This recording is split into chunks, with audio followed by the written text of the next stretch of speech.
Hello, everyone. Good day, good afternoon. Hi, Alicia. Oh, hello.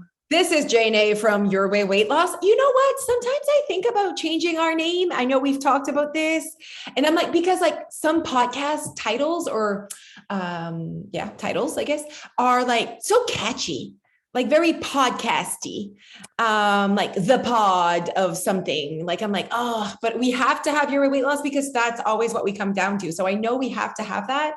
We have to have Jane A, but like, how could it be sexier? I feel like J and A is quite catchy. Like it go like you know what I mean? It's easy to remember. I agree. Cute. I just saw Dia go by with her bicycle. Cute. I said, go get air. Jesus. Go breathe. Oh my God. And so, but she's like watching these videos. I don't know if these videos are acceptable. Okay. I haven't made a decision. Let's talk about it. Okay. What are they? There are these videos that are called MSA videos, MTA, anyways, something MSA videos. I'm going to Google that. MSA videos. Yes. Okay. MSA videos. So they're basically like cartoon videos, but they're like, I know. Do you know what they are? Yeah. I think I've seen Piper watching them before. Okay. So like, are these not acceptable? That's not the word. I mean, what's the word? Appropriate. Appropriate. I don't think so. I don't think so either. There was one moment where I looked at what she was watching and there was a character in her bra. And what's wrong with that? Well, they were like making out. Like it was like. Okay. Making out in her bra. That's different than just she's like in her bra. But wait. Okay. Yeah. So Dia listens. I'm sure there's different kinds of MSA videos. I actually Googled, are MSA videos appropriate? Like what is the rating of these videos? Is it PG? Is it like, what are they? Are they rated R? Like, what are they? And I couldn't find any review or freaking opinion. I couldn't find an opinion on the internet on MSA. Okay. So, and I don't want someone else's opinion that doesn't really know. Like I want someone that's like, okay, like, I am a blah, blah, blah, blah, and I've looked at a few, MSA videos, and I think that there might be some good things out of it, whatever, but it's made up shit. But then this is what I read on the internet, that the, not producer, but the CEO of this company that makes MSA videos, the producer, let's say director of these, he says they're all real stories. And I'm like, I listen to the stories with her sometimes. I'm like, oh my God, like what is happening right now? There's a lot of like drama. It's drama. Okay. But then the right message is always the message is always the right one, but they go through a lot of drama to get to the right message. Okay. Like the mean girl doesn't win. Okay. So it's like, okay, I see where they're going with this, but there's a lot of like parents are divorced. Stepsister, brother is mean to the little sister. Okay. And honestly, when I listen to it, I'm like, because I like to just lay with her and let her watch it without me being what the fuck. But that's what I want to say. Yeah. So I just like listen to it, and because I want her to listen to it with me. Because at first I was like, "What are you listening to?" And she reacted to my reaction. Yes. And then she was like kind of hiding. Yes. So I was like, okay, I'm not going to react that way anymore. I'm just going to like sit with it. Yeah. And it's like, say, exaggerate. It's exaggerate. It's not real life. There's no way. Like, it's like, but then at the end, the right message, like how it should end, that's how it ends. Okay.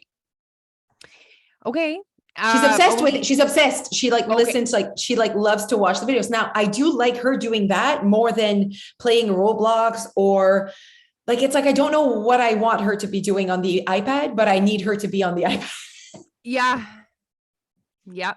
I know that there's like settings that you can set on your devices. Like you can set it to YouTube. So it's like only like friendly YouTube. There's a thing. Ask your tech guy. Okay. Which is Jeff. Obviously.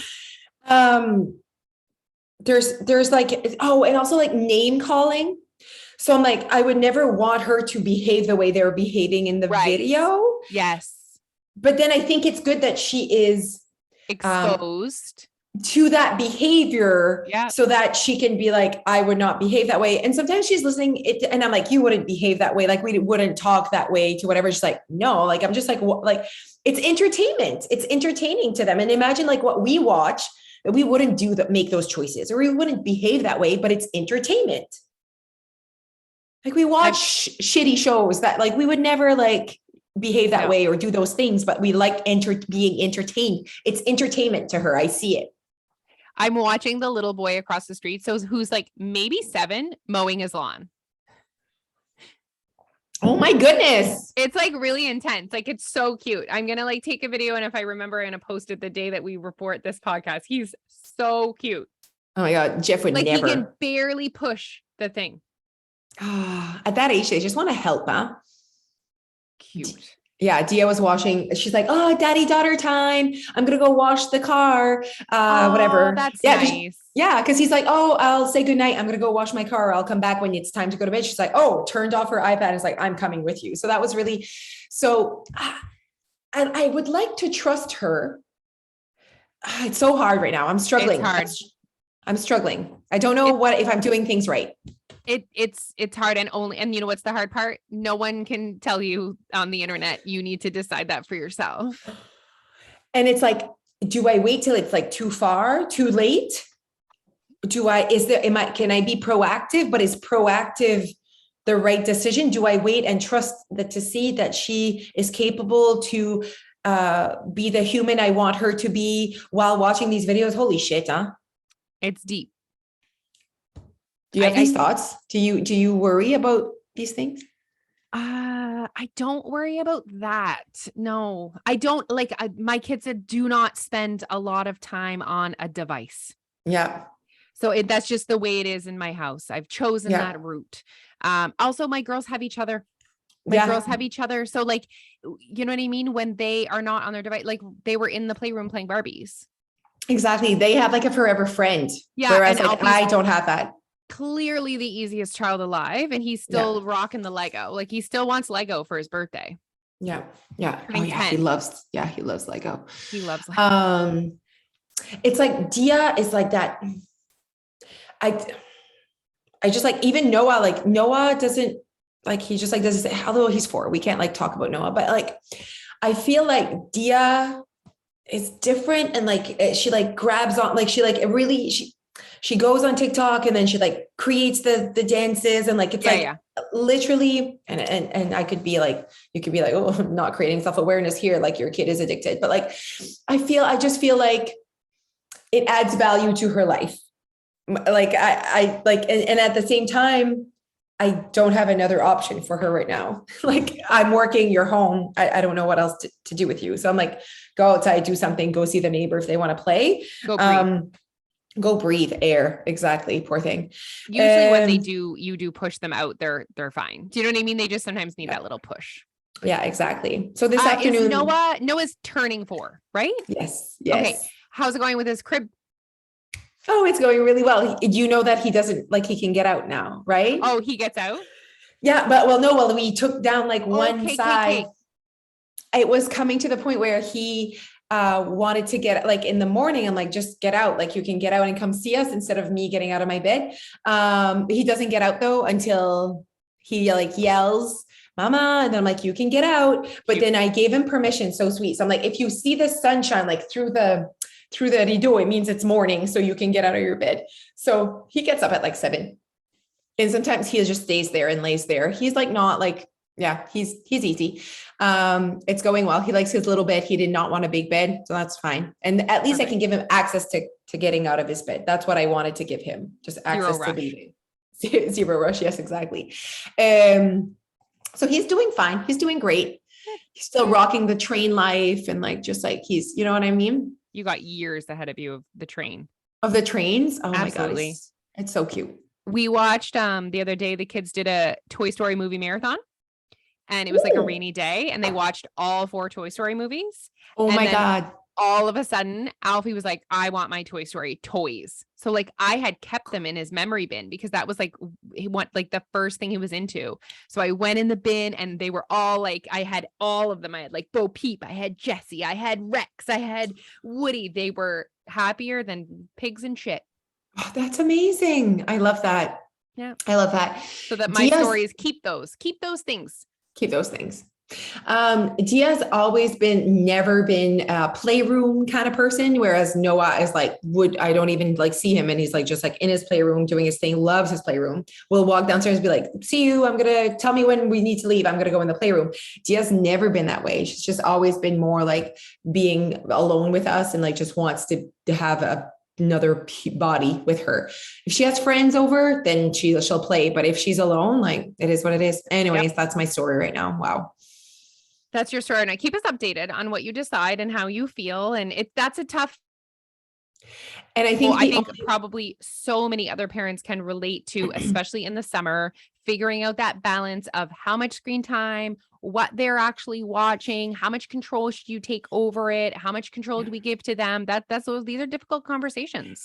And they're so different from one kid to the next. 100%.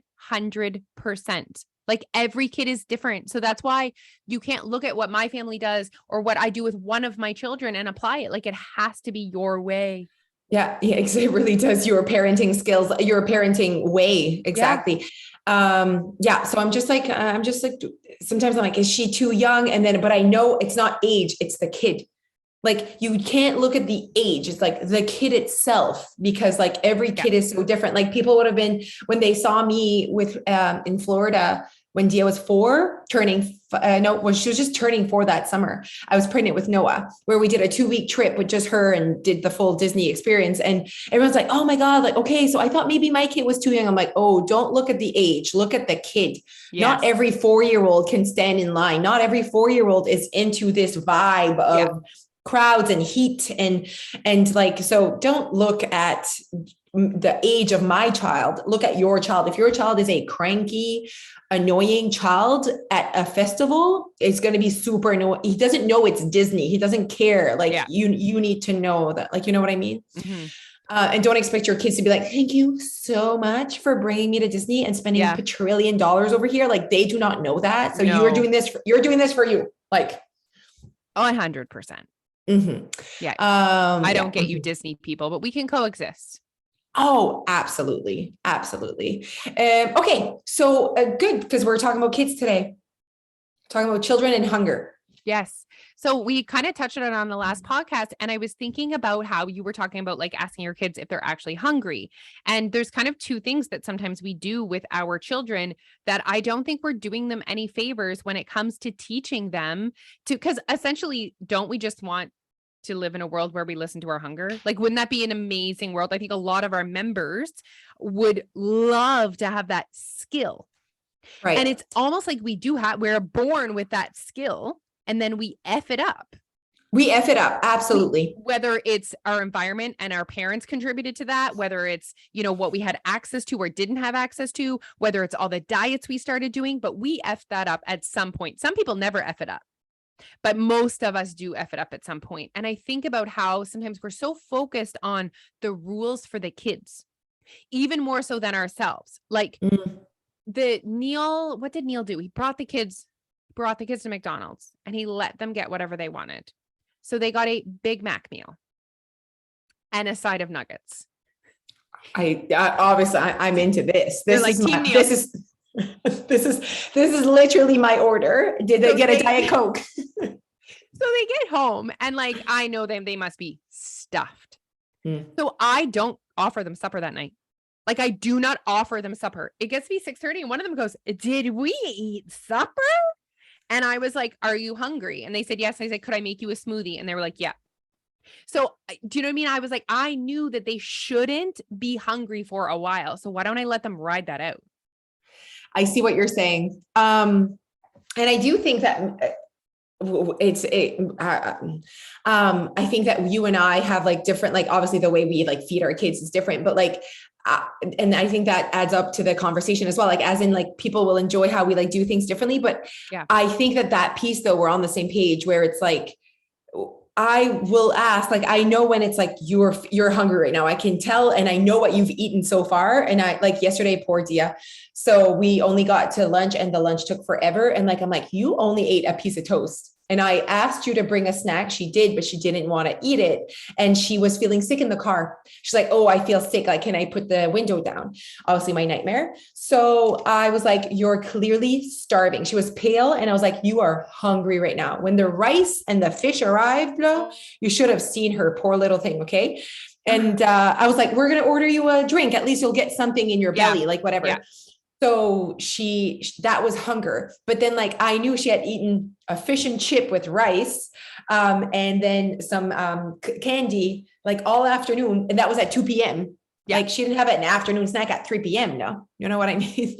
But I think that we're on the same page. We like see what our kids eat and we're like, you're not hungry. Okay. So let's talk about that. Don't you find that our members tell us, and we know by experience that like people lose sight of what hunger even is. And we use that language because it's like, when you say you're hungry, everyone understands that and everyone will react to it. So when your kids tell you you're hungry, they're just looking for a reaction to you. They might not be hungry. They just know that you're going to react to it because you have in the past. They're basically saying, I want food.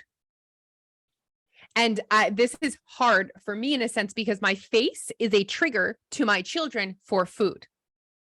Because I'm the food provider. Like Neil just like doesn't do that. He just like doesn't open the fridge. So basically if let's say I'm working and then I walk downstairs, but they've literally just finished lunch, they'll be like, I'm hungry, but I know they're not. It's like they're triggered by my face. But yes, it's those kids are telling us I'm hungry. And sometimes and also think about our jobs as moms. When we first started to be a mom, what is your one job?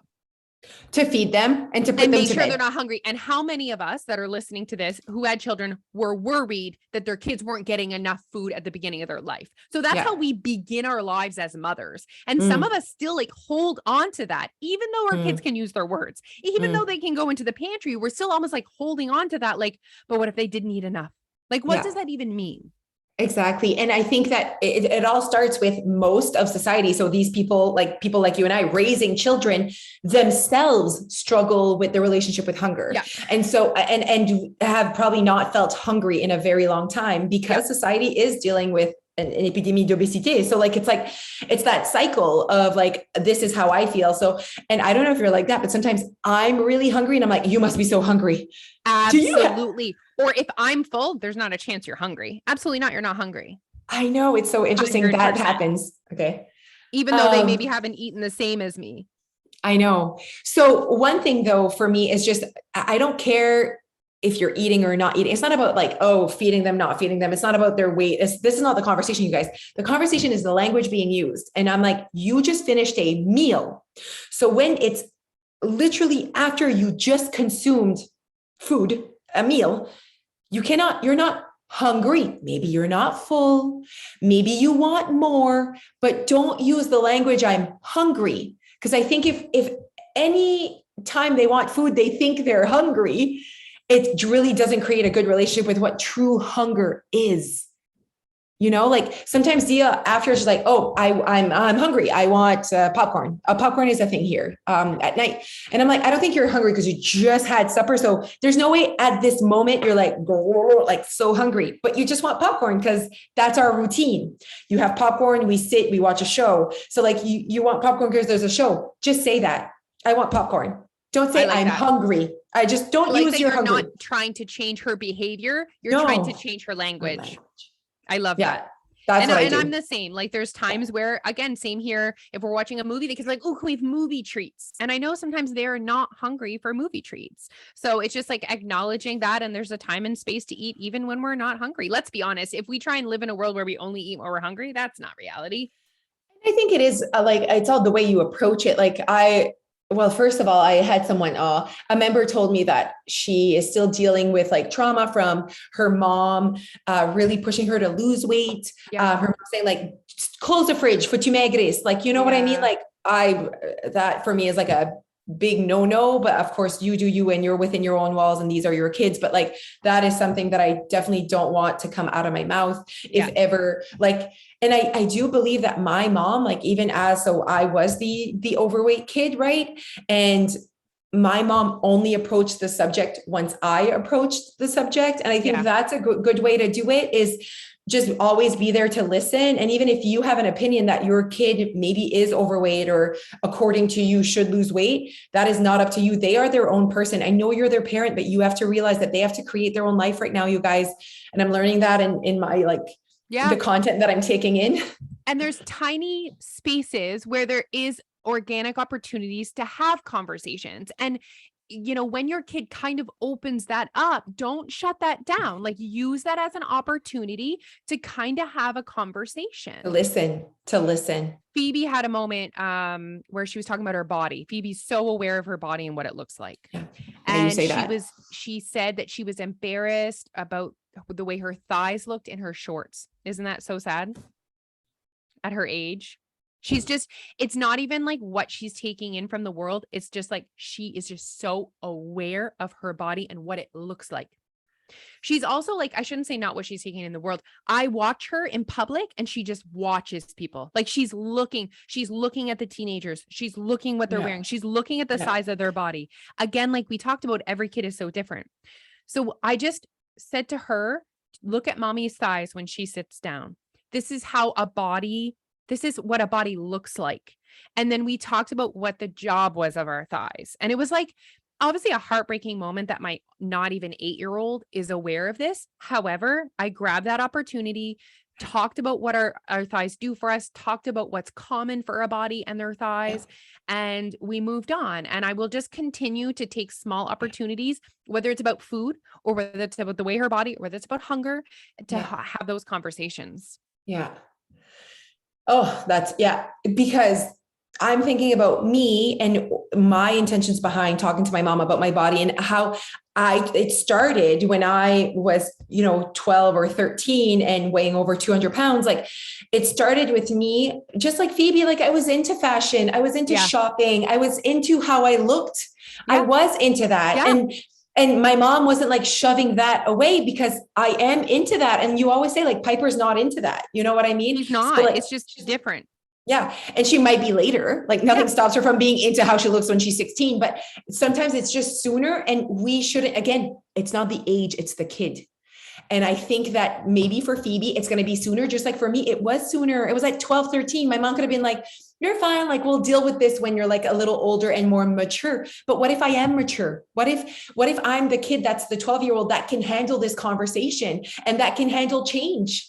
And instead, I shouldn't say you're too young to worry about that. No, who am I to say that? You are. She is worried. She is worried. So you can't. So what you have to do is walk her through it. It's so important. That's what I'm learning through the content that I'm taking in about teenage years. And again, it's there's no age. It's your kid is there mentally. Your kid is having those thoughts.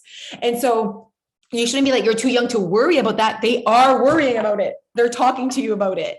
So sometimes it's heartbreaking because they are so young and maybe it's not as common, but like, this is still what your kid is going through. So I think that's really important. And she is having those thoughts, and our job as a parent is not to push through the emotion and the anger that our teenagers or whatever our kids are going to go through. It's literally, this is the space they have. I read this post from that girl that did a live in the common parent group. Her name, I'll tell you after. Karen something. Anyways, I like her. Obviously now I follow her on Insta and I like her content, but it was like, your kid is going through anger and frustration in a world where we're pushing happiness. And I was like, c'est vrai. Like, I push happiness on my own platform. Right. Yeah. But I'm a grown ass adult that needed to go through anger and frustration and emotions and whatever. Yeah. So I think that it's good. She's like, you cannot push happiness as an adult and think that like your kid needs to go through this anger and frustration because that's their space in this world, but it's hard. They have so much anger and there's no space for it. Because, you have to be grateful now. You have to be happy now. That's what we see on the internet, right? Like, be grateful for everything. Positivity. Well, shit, they're going through some hormonal changes. Like, they're not happy and positive right now. Yeah. So that made me feel like, okay, like, because I live in that world of positivity and gratefulness. And like, you should be grateful for the life you have. Like, I say that a lot, to Dia. And then I'm like, shit, I need to leave space for her being mad and upset and not grateful. Absolutely. Absolutely. Yeah. Sometimes I find Neil is not good at that with emotions with the kids. He's like, well, you shouldn't feel that way. And I'm like, I know. Neil, like, Yeah. but he does feel that way. Like, so validate their feelings. We don't have to be like, oh, but like, let's validate it and then like move on and help them tools to deal with it. But we can never tell someone that they shouldn't feel a certain way. That's Exactly. just not fair. That's Even not our fair. children. Yeah. Even our children. And we feel like we give them everything. Like, Heart we're and like, soul. you have literally the best life ever, but they need to go through this life and they're not they're not developing the person you think they will be. So they need to do their shit and they need to figure out. And it's really hard. Anyways, that's the content I'm taking in. And you know what? One of the biggest thing you just talked about, Neil, is the difference between the mom and the dad and just like that disconnect. And I was like telling Jeff, I'm like, I'm going to be annoying when it comes like right now I'm annoying about the language around food with Jeff and he's annoyed with it and I don't care. I'm like, you're going to be so annoyed with how I'm going to parent our teenage daughter. Like, cause you're going to be like, what the, and I'm like, but I'm doing it. I want to do it. Like, I think is right for us. Anyway. Wow. Oh, well, that come along for that ride, guys. Yes, exactly. We have some good years ahead of us of like really, really fun content. We got this. Yeah. The world will keep following. I mean, well, thank you guys so much for listening to us talk about a deeper child topic, but I'm sure most moms can kind of relate to the fears and concerns of iPads and bodies and food and all the things that come with being a mom. And at the end of the day, you know, the strategies or the changement of language that we're trying to have within our own households is definitely relatable to your own brain. So that's like, you have language up in your own brain about your own hunger cues and how you speak around your hunger. Work on that, you guys, because I'm really trying to focus on like, you're not hungry right now. You just want an ice cream sandwich. Yeah. Like you're not hungry. No. Yeah. Like, or right after my very delicious lunch and I'm going and I'm eating a Reese's cup. Like I'm not hungry, but I want a Reese's cup to the physical, like you don't just eat when you're hungry. That's not the life we live though. No, it's not. No. Yeah. Okay. Good talk. Okay, everyone, you know what to do. You need to follow us everywhere. You need to make sure that you follow Alicia because she is leaving in 4 days from today. And we also have our staff party this Saturday. So make sure that you follow us and you follow us on social media so that you can see what we're up to. We're probably going to do a TikTok of some sort together. We did one last year. And we were so drunk. Oh my God. It was hilarious. I was the bartender and I intend to do it again this year. All the cocktails. Hopefully the weather will be nice. We love you. We appreciate you as always. Keep doing your thing. Keep sharing reviews, all of that. That helps us have higher views or downloads, whatever we want to call this. And follow us on all platforms and join us. It's time. It's time. Okay. Bye. Bye.